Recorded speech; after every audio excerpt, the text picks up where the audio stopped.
I love creating, and I know you do too. Now all I want to do is find out more about you.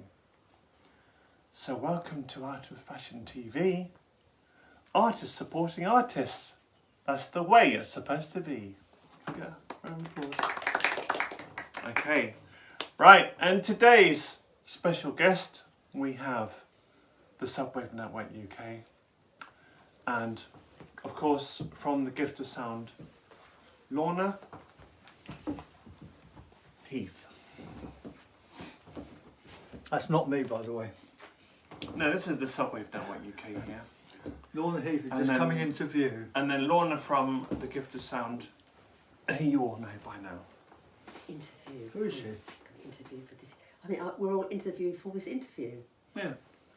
So I'm very fortunate that Lorna can step in today from a very busy schedule, and also, also the Subwave Network UK from my busy from being too flippant musically. So I always like to ask my artists a lovely little icebreaker. So here we go. What is your favourite number? 973. Oh boy. No, it is. It's not 973. Yeah. Is Well, that... everybody's got a favourite number. Mine's 9. I want to be different. I don't want to be like everybody else. Have the, 1 or 2 or 3. 973's got a good ring to it. Come on. Is that how many years you've been creating music? No, that's 974. Okay. On my 3rd life now. So obviously I know the answer to this question then. Are you doing music for laughs or taking it seriously like the rest of us?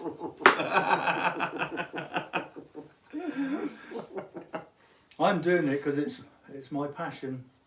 I don't, because my parents were both musicians, and I just wanted my mum proud. She's up there looking down at me. So I'm doing it for my enjoyment, and if I get success out of it, great.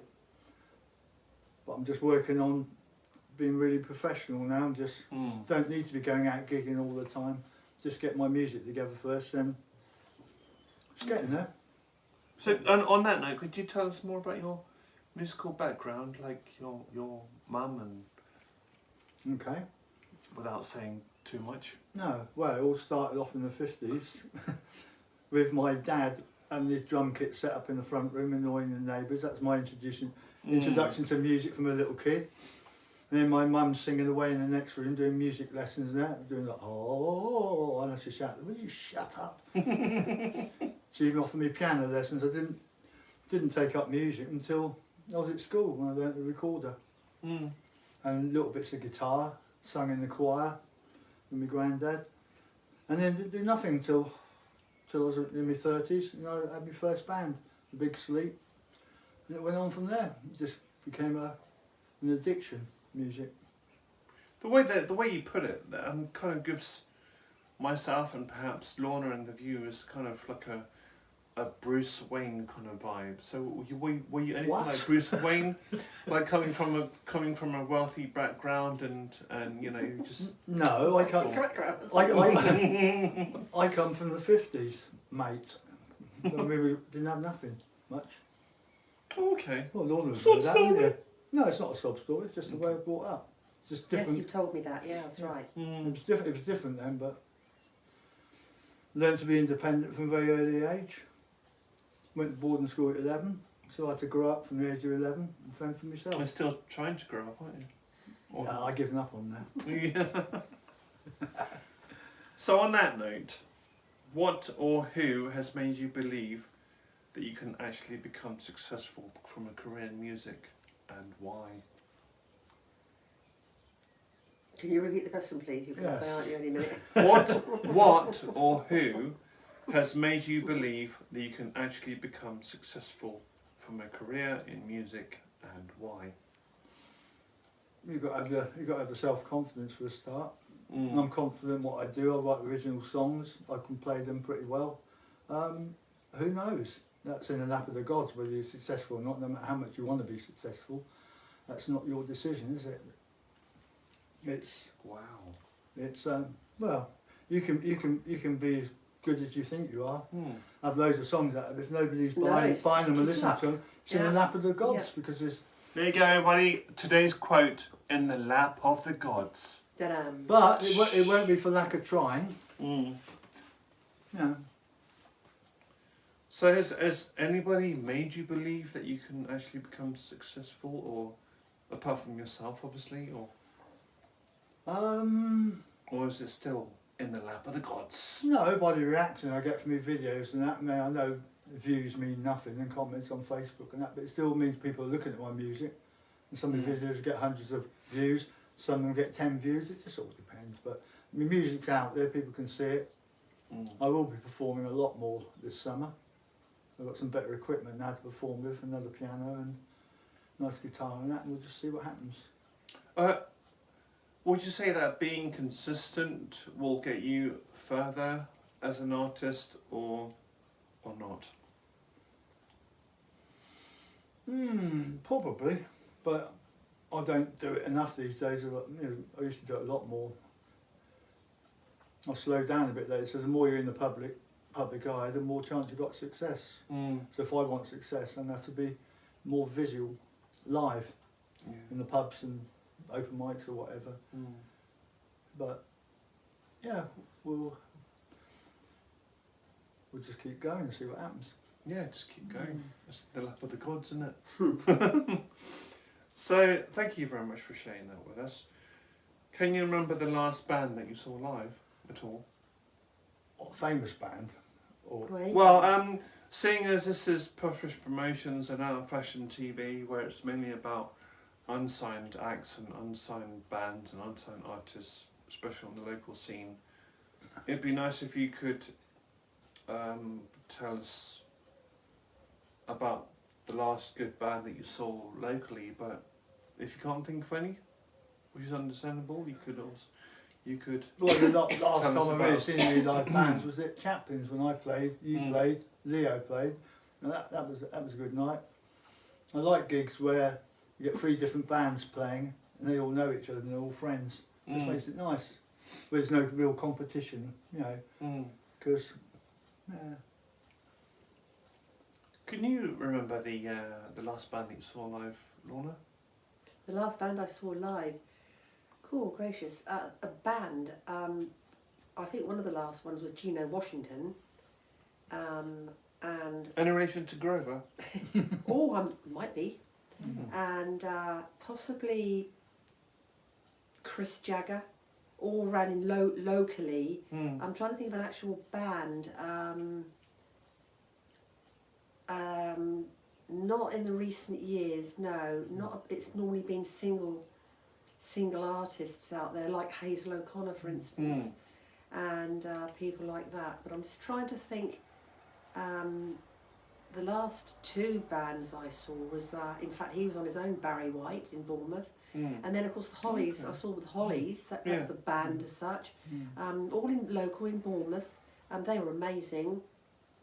But I have seen a lot in the past, a lot of bands when I've been abroad. I've seen a lot of bands at gigs and stuff. But I'm just trying to think who I've seen here. I can't think offhand who I've seen. Of course, the COVID thing stopped us all going out for a couple of years. Yeah. Well, I know what was probably a major band I saw, but that was a little while back, was Elton John at the Vic on New Year's Eve. But I've seen loads and loads of bands from Kraftwerk to Genesis, to Tears for Fears, to The Police, Roxy Music I've seen several times, brilliant band.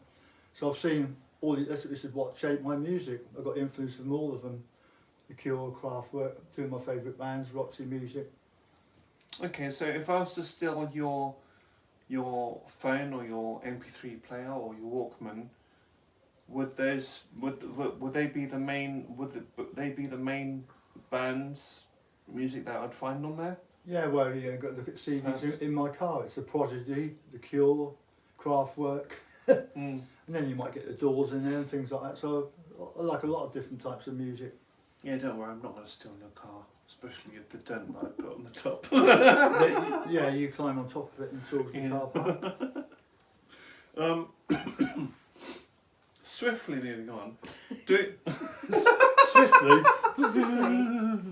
Oh. do any artists before you influence you, or do you believe that you've got your own sound? So you've technically already answered that question. Well, but I'll give you the answer to that. I'm influenced by a lot of different bands. It started off, everybody, you know, when I was young, everybody's into the Beatles and the Rolling Stones, which is what I was. So the big influence in my piano playing with the Beatles and ELO and stuff like that. And like a lot of rock bands, so there's a little bit of all the music I've listened to in my music, possibly. okay. So mainly, is that mainly 90s music? No, starting in the 60s, not from the 50s. I only know 90s music myself. No. For me, it started off in the 60s. First single I bought was Not Fade Away, the Rolling Stones. Okay. I remember that. I know the first album I bought was Guns N' Roses, wasn't it? But the Scar album, and that was before it was even popularised over here. You listen to that, so that's why I was really into ska and reggae in my teenage years. Just go dancing to it with my shaven head and boots and braces. I was a skinhead, so Okay. I've had some of that culture as well. Lorna, are you into the same kind of music as Ian?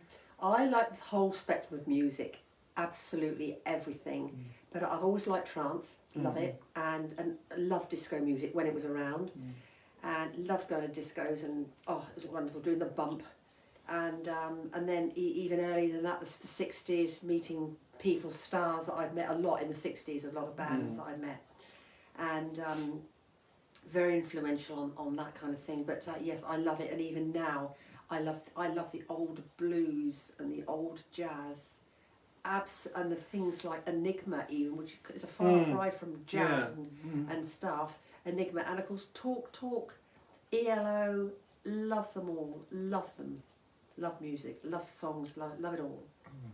Yeah. So you never know, viewers, you might have seen Lorna at one of the illegal raves back in the 90s. No, I just remember my introduction to live music.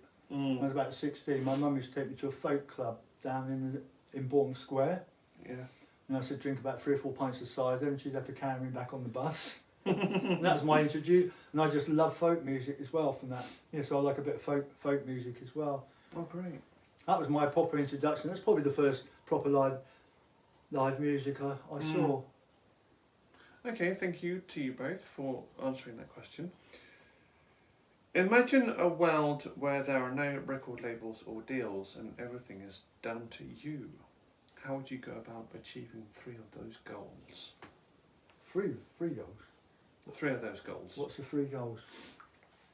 Well, that's for you to answer, isn't it? Oh, I see. So imagine a world where there are no record labels or deals and everything is all down to you. Well, how would you go about achieving 3 of those goals? Well, you just have to go out and perform as much as you can, and just chase people up. Chase people up? Well, contact. So, well, yeah. If there's no record labels, find somebody to promote you. I suppose somebody to invest in you, maybe. Yeah. Would you say that's quite similar to how you do things with the gift of sound, Lorna? Well, because I'm not ambitious in that way, I find that the less you put out, sometimes the more you get back. I totally agree. And yeah, I think I'm not pushing to become well known, but although some people have said, "Oh, I've heard of you in the next county," so you know, and "Oh, you're the lady who used to blah blah blah," and I said yes. So it does get out there, but if I pushed more, I would definitely have had a lot more recognition. Yes, as one of the girls who do the sound events, because there's 2 or 3 ladies around the forest that do these things, and people do actually know my name as well, which is rather nice. Yeah. And I think that was a great idea to get Lorna on the show today, just so we can see if there is that much difference between being an artist and, for example, in your line of work, being a sound healer. Yeah. And thank you very much again. So we all know the phrase, well, most of us know or have heard of it before, that when lightning strikes, you see it before you hear it. So that got me wondering, and that is why I'd like to ask you today, Mr. Subwave Network UK, what comes first, the image or the music? Music every time. Would you mind elaborating? Because the music is something that's going to last. If you've just got an image, just a look, you're just looking at somebody. It's, you know, I suppose for live performer, you know, you have got to look good, obviously, but I think the music's the most important thing. The image can come afterwards, because a lot of bands change their image over a period of time until they get the image they want. Or when you're young, a certain image will suit you. I'm 70 now, so my image has got to be a little bit more in keeping with my age. You know, like suits or something like that, waistcoats, hats, things like that. But I don't know. The odd bit of face paint, which you've done for me several times in the past. Yeah. Made my head look like a circuit board once. But yeah, no, the music comes first every time. That's my main focus. The image is just how I'm feeling on the night when I go out. You know, sometimes I dress up, sometimes I don't. I think it all depends on what age you are. If you're younger, I think image is more important, I would have thought. Okay. But I might be wrong. Yeah. But let's see what Lorna thinks. What do you think comes first, the image or the music? I think the sound's better because obviously if things get promoted on the radio, it's going to be the sound first anyway, isn't it? Yeah. So, and then sometimes you get a bit of a surprise when you actually see the artist on TV. Oh, I didn't know that he looked like that. Yeah. That was in the old days. That was in the 50s, really, wasn't when there was radio and just black and white TV. People used to think Elvis Presley was a black guy. And then they all had a surprise when they realised he was just, you know, just a GI. So yeah, it's definitely the sound first, and then if you do hear it on the radio, don't you? You don't sort of see somebody and think, who's that? You've got to be impressed by the sound of something. You've got to like their music first to be interested in their no matter image. what they look like. You got a good point then, because when I first heard Rag and Bone Man, for example, Human, like I thought that was a black guy, you know. Yeah. Yes, he had a very deep, soulful voice, doesn't he? Yeah. He has, not he didn't. Yeah. Well, thank you to you both for answering that question, which I'm pretty sure is a debateful one. You know. Well, that would be debatable across all the age groups, wouldn't it? Yeah. About image and music from different age groups would give you a different answer. I would have thought. Yeah. Wasn't there a band called Public Image number one or something? No, Public Image Limited. Limited, not number one. Yeah. That was John Lydon yes, and Jar exactly. Wobble, Yeah. bass guitarist. I just have to add to that last question that I once said to a band that they auditioned me as a singer, and the only reason why I didn't make it any further with that band is because I said to them, image is more important than the music. I was just like, right, you're out. Yeah, I can imagine. It's true, because you see all these bands on stage now, all dressed up. If you saw them in rehearsal, they'd just be in their ordinary clothes, and they just look sort of just like anybody else. So, you know, it all depends what sort of music you're doing as well, I suppose, about image. Yeah. If you're just an acoustic guitarist sitting on your own, you're not going to dress up wacky, are you? No.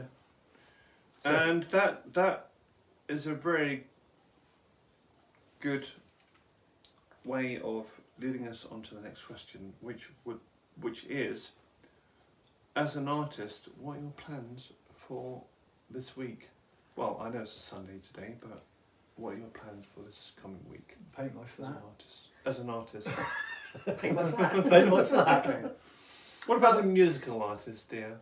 Well, I've got all my songs ready. Okay. I've got about a 2-hour set of covers and originals that I can play on the piano, on the guitar. I've got an electronic set as well ready, which I can play, use as backing tracks and play live keyboards and sing over the top. So I'm just carrying on rehearsing what I got. I've written about 4 or 5 new songs in the lockdown the last couple of years, which I performed some of them live, but I want to get all them out there. And record a couple of albums. I've got an 8-track at home, I've got all my stuff at home. But yeah, that's my plan, is just to keep rehearsing my music and just aim for perfection. Okay, thank you very much for Whether to sharing. get it or not is a thing. Yeah. But I'm just trying to play. Life does get in the way, doesn't it? Just trying to play all the songs mistake free, and that's a good start, isn't it? Just make sure I'm get my songs all arranged properly, which I have done now. I've had a couple of years of lockdown to rehearse them, so Yeah. I use the time wisely. Yeah, no time like the now. And on that note, what would you say your writing process is usually like? Now that could be all over the place. I could be watching the TV and something will come on and I'll hear a quote or hear something and I'll write something on that subject. I start writing down bits of paper. Then end up loads of bits of paper all around my keyboard on the floor and that. And then I pick them up every so often and then think, oh, perhaps I can put some music to them. Sometimes I do music first, get some melodies on the piano, then add lyrics, but usually I'll write lyrics down and add music to it afterwards. Okay, okay. And Lorna, have you heard the Subwave Network UK's music before? Yes, often. Yes, absolutely great. When the band was all together as well. The band? There was a It band? was when they were all together. Oh my gosh, weren't you? Wonderful. Love it. That's what drew me to you all, hearing your music. Yeah. And here we are. Yes, here we are. Here we all are all these years After later. all these years. Yeah. Yes, I'm not going to pretend that I was a volunteer.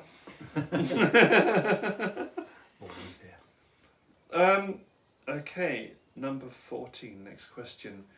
Do you think there is enough support for artists on the local scene? Please, please, please be brutally honest with this one, because this is my favourite. Is there any support for local artists? Ooh. Ooh. Getting hot under the collar. It all depends on who the artist is. Oh. No, it's not really. Some people. No, actually, I don't think there is. What I can see, not any real. What can you see? What can you see? Let's get into the Subwave Network UK's goggles. Look at the word. Look at the local music scene through his glasses. Having said that, I haven't looked for support recently, so I probably won't say anything else on that subject because I might be saying the wrong things. But that's why we're here today. Oh, all right then. Go on, really, I've heard you farting before, so let it rip, so to speak. Support in what way? Offering you jobs. What do you think? There's enough Gigs. support for artists on the local scene? So obviously you said no, and I'm just wondering if I could get you to elaborate on that. Well, I haven't approached anybody, so I'm not going to get any support. Nobody's going to come up and offer me support. You've got to approach people usually. You know, it's got to be a two-way thing, isn't it? I can't just sit and expect, why aren't I being supported? Why aren't I being promoted? Because I haven't approached anybody, and I haven't put myself out for that at the moment. Okay, thank you for being honest there with yourself and all of us. Would you say there are any supportive local venues then? Well, yeah. For especially original artists. Well, Chaplin's obviously. Four Horsemen, I would guess. What Obsidian? It's not. Have I missed any out? It's not that. Obsidian, does that not? Oh, sorry, Obsidian, of course. Yeah. Shout out to Obsidian. Shout out to Obsidian. Yeah, my second home. Definitely. In fact, they're the ones. Every time I go onto Facebook and have a look at videos, they're the ones that promoting the local music more than anybody else. Well, and Chaplin's as well, to be honest, probably side by side with each other. Yeah. And because they're close to each other, both the venues are getting plenty of people in there. So it's just the same crowd is going to both. So what Bournemouth needs is more original venues. Okay, thank you very much. Who's watching? Thank you very much for sharing that. And I believe Lorna and I totally agree. What advice would you give to artists who are just starting off? What, What, youngsters you mean, or anybody? Any age group, any generation. Starting off, dedicate yourself to your instrument, whatever your instrument is, or whether you sing, play guitar, piano, dedicate yourself to that. You know, and maybe have to put in a, you know, if you can't play an instrument that well, put in months and months of practice before you go out gigging. You know, because first time I went out busking, I had 2 songs, and I was sitting down on the pavement with a guitar, looking at a bit of paper, and I just kept repeating them over and over again until I perfected them, and then built up from there. But don't try to, what's the word, run before you can walk. Don't try and get ahead of yourself in music and think, oh yeah, I've cracked it. It's a learning curve all the time. You never stop learning. Nobody stops learning in music, learning instruments. Dedicate yourself to it and try and be professional as you can.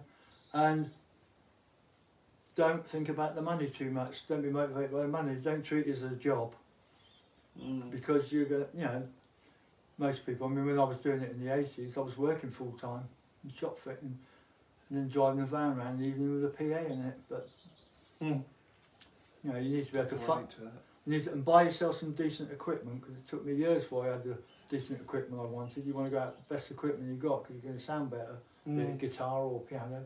Don't go for cheap things. Try and get the best you got. Yeah.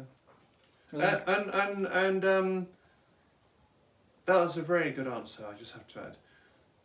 And that's encouraged me to ask the next question, which would be, it seems like self-esteem is a very important thing to have as any creative person. So, in regards to yourself, do you, what would you say in regards to your own self-esteem? Do you have a low self-esteem, or do you have a high self-esteem to begin with? Well, I can have a lower self-esteem occasionally and a high one, but when I'm doing my music, I'm usually got high esteem in my music in my head. You know, because if you don't think in your head that what you're doing is good, then it's a waste of time doing it. Yeah, isn't it? And do you still have that same level of self-esteem when you go out and performing, or? Oh, even more so now. I've got much more. The more you do it, you know. I can remember the first gigs I did, my hands were shaking and I was really nervous. I didn't get any real nerves on stage anymore. That comes with experience. Don't expect, you know, first thing you do for a musician starting out is conquer being on stage. Yeah. If you're not confident on stage, you're going to fall to pieces, then you're not going to be able to make it. You've got to have a special mentality to be a performer, as you know. Yeah. You've got to be able to put up with criticism, people staring at you, people shouting, walking past you, not taking any notice of you. You've got to be thick-skinned as well to be a musician. Yes, of course. If you're too sensitive, then you're going to take everything to heart. And yeah. What do you think of? You've probably experienced this as well, especially and of course Lorna. What do you think of musicians, especially local musicians, who have taken the ego trip a little bit too far? The self-esteem, the confidence, and what do you think? What do you think of those? You're not going to ask me to name names, I hope. No. We don't do that. We don't do that on this show. No, I wouldn't do that. What do I think of it? If they're good, I say fair play to them. Like Chris Payne, I'll say that name.